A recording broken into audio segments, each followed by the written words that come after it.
Не сакам да изгледам како политичар кој нема надежда понатаму. Инсистирањето на меѓународната заедница и на емисарот од Министерството за надворешни работи од Германија да го оживе Пржинскиот договор, мислам дека можеби ќе биде неуспешно.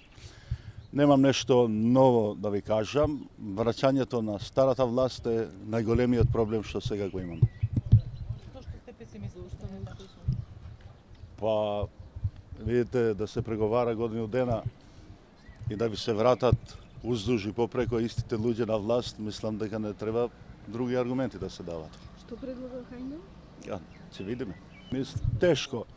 За нас е неприфатлив пристапот селективно за одредени точки од Пржинскиот договор да се договараме пак. Ние сакаме за сите проблеми што се создадени да се разговара и да се договориме за сите тие проблеми, не селективно за еден проблем. Што значи тоа? Може малку во детали? По еден проблем. Па видите, ако вие имате во Пржинскиот договор 10 или 15 точки и некој инсистира за 8-та точка да се договорите, тоа не е принципиелно. Политичкиот договор треба да биде целосен. И од тој политички договор треба да излегува стварен излез од кризата за одредени проблеми што ги имаме.